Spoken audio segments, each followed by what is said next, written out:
you see what I see?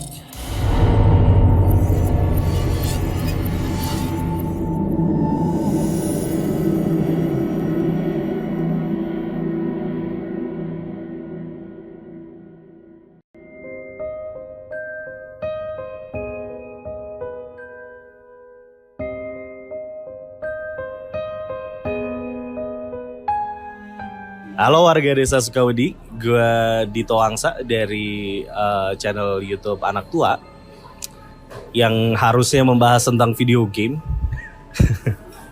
Sekarang ada di sini untuk ngobrolin hal-hal yang mungkin harusnya di channel gue nggak ada sih. Hal-hal seperti ini ya. Ini ada satu yang belum pernah gue ceritain. Jadi dulu tuh gue memulai karir sebagai seorang dishwasher. Tukang cuci piring di kafe sendiri gitu. Tapi gue memang pengen memulai dari sana karena agar tahu kan seperti apa. Kita tutup tuh kayak jam ya late lah, kadang-kadang jam 12, kadang jam 11 malam. Daerahnya ini boleh disebut ya kalau daerahnya. Kita ada di Dago daerahnya. Cukup atas, Dago atas, di mana mayoritas ya pohon-pohon tinggi ya. Dan di jam-jam segitu tuh udah nggak enak lah suasananya sebetulnya ya. Udah waktunya pulang memang. Cuman tamu masih ada, jadi mau nggak mau kita tetap layanin gitu. Saat lagi beres-beres piring di area depan kafe. Jadi kafenya nih semi outdoor. Jadi kebuka kiri kanannya. Lagi beres nih piring, saya ngelihat ada satu perempuan. Jadi ini kan nempel sama hotel kafenya. Ada satu perempuan memakai baju tidur kayak semacam daster lah. Itu masuk kafe. Tapi saya lagi bawa piring, jadi menuju ke dishwasher, menuju ke tempat cuci. Dan dia masuk nih. Nah saya jadi berpikir untuk apakah nyamperin dia dulu bilang bu sudah tutup, atau naruh dulu ini piring. Pilihannya begitu. Karena saya pikir dia pasti juga celingukan dulu, karena waiternya juga tinggal saya. Ya udah saya taruh dulu piring deh gitu sebentar. Saya ke belakang. Kok jadi gue ke belakang. Habis itu ke tempat dishwasher. Nah pas mau masuk ke area dishwasher, itu saya nengok dulu ke area depan untuk make sure si mbak tadi itu duduk atau gimana, apa celingukan apa gimana. Pas saya lihat tuh tidak ada.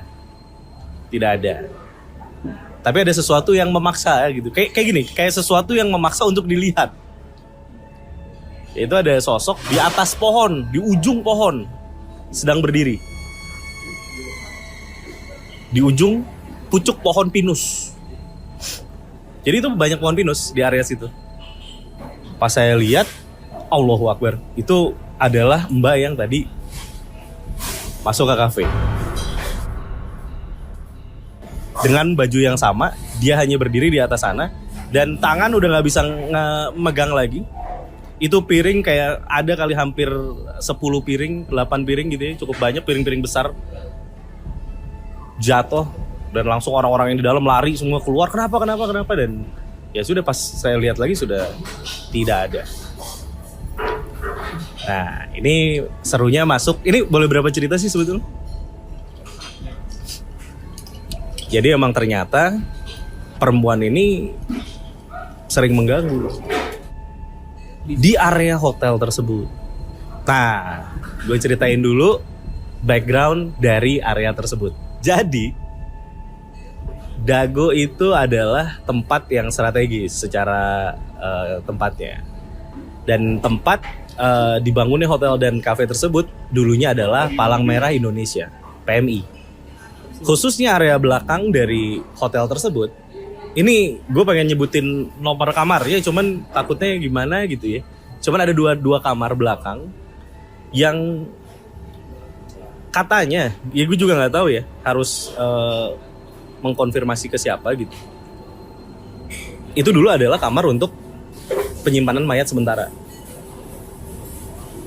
Jadi bahkan dulu almarhum kakek gue tuh sempat cerita kerja di sana, itu masih sempat kayak dihentikan oleh Belanda, ditodong, ditanya ID-nya dan segala macam.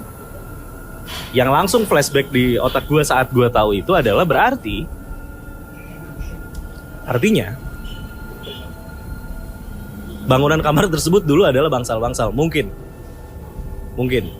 gitu. Nah, yang 2 bangsal di bawah dan di alokasinya di bawah dan di area belakang itu merupakan kamar penyimpanan mayat sementara. Jadi sebelum nantinya diurus lebih lanjut, biasanya ditaruh dulu di situ. Yang unik dari kamar tersebut adalah kamar tersebut tuh setiap dicat gak pernah mau awet. Lembabnya luar biasa. Dicat, ngeletek lagi, dicat, ngeletek lagi. Dan udah sangat banyak orang yang bilang katanya melihat sosok perempuan berbaju merah. Nah, waktu saya lihat, kemungkinan berarti dia. Wah, ini santer nih kabarnya nih, kemana-mana. Sampai ada yang salah satu pengunjung hotel yang waktu itu datang, dia bersama dengan pasangannya. Dia tidur di hotel, lalu tengah malam itu dia teriak, keluar lari, kabur begitu aja gitu. Nah, si pasangannya yang perempuan ini ngejar dong, mas gitu ya. Lalu ya sudah, tidak tahu, akhirnya ditenangin dulu. Keesokan harinya si laki-laki ini bilang waktu lagi tidur pas ngebalik itu bukan pasangannya katanya, orang lain gitu. Nah, ini mulai ada rumor nih yang beredar bahwa wanita yang satu ini itu punya satu ciri khas. Dia cantik, keturunan Belanda, dan dia tidak memiliki garis bibir. Apa ya disebutnya? Iya, garis bawah hidung ini. Jadi rata nih ininya, setiap yang lihat tuh. Sampai akhirnya suatu hari datanglah satu pelukis, seniman terkenal, sampai sekarang pun masih terkenal. Namanya kalau disebut semua orang pasti tahu, tapi saya tidak bisa sebutin. Dia tuh akhirnya datang untuk benar-benar bertemu dengan si wanita ini. Karena ini kabarnya udah banyak banget nih, urban legend jadinya. Jadi itu cukup mempengaruhi hotel. Jadi nggak sedikit orang yang datang untuk sekedar membuktikan itu. Bangunannya masih ada, sudah tidak beroperasi. Berdiri di atas tanah kurang lebih 3 hektar. Dengan bangunan yang minimum sekali, nggak banyak bangunannya dan sederhana banget. Dan tidak tingkat, jadi semuanya di lantai dasar. Ya udah, akhirnya datang nih si seniman ini dan tidur di kamar yang memang dianggapnya ada. Singkat cerita, dia mengalami beberapa kejadian. Pas dia buka kamarnya sudah ada yang tidur di dalam kamarnya. Ya tapi karena dia yang namanya sengaja, akhirnya ya sudah. Akhirnya dia gambar. Dan dia bikin beberapa gambar, salah satunya diberikan ke pihak hotel. Dan waktu saya buka kafe di sana, dikasih tahu. Jadi udah lama sebetulnya gue ngeliat tuh foto Ninoni ini udah lama gue lihat. Dan gue nggak tahu backstorynya. Sampai akhirnya kejadian piring itu yang saya lihat ada di atas tuh, yang gue lihat di atas itu jatuh. Baru dikasih tahu. Ini loh katanya. Dia. Pas diingat-ingat lagi, iya dong wajahnya. Kurang lebih ya begitulah. Seperti ada yang diingatan gue. Jadi ada orang yang bisa gini, bisa kayak tiba-tiba datang nih, kita kesana mau nginep gitu. Terus tiba-tiba ada dia nih lewat. Jadi kan kita selalu beranggapan dia adalah salah satu dari kami gitu loh, tamu juga gitu. Cuman kalau yang sadar biasanya kayak ada nih tamu yang nggak jadi nginep hanya gara-gara pas dia datang melihat perempuan tadi jalan masuk ke sebuah ruangan. Asumsinya orang ini itu adalah kamar mandi dari bentuk ruangannya. Ditungguin sampai keluar, akhirnya dia kesana. Iya kamar mandi kali ya, dia kesana. Pas dia lihat mentok kosong. Masih pasir isinya. Itu bangunan yang belum dibangun. Jadi kosong. Lapor dong. Pak, tadi saya lihat ada perempuan masuk ke sana katanya. Waduh. Gak ada mas, gak ada. Itu ruangan kosong katanya. Akhirnya itu menjadi urban legend dan sampai tahun 2012 lah. Itu masih terus terjadi. Mulai dari yang kesurupan, lari-lari dikejar, supir. Jadi Kadang ada yang majikannya tidur di sana, supirnya tidur di mobil. Ditawarin kamar, supirnya nggak mau.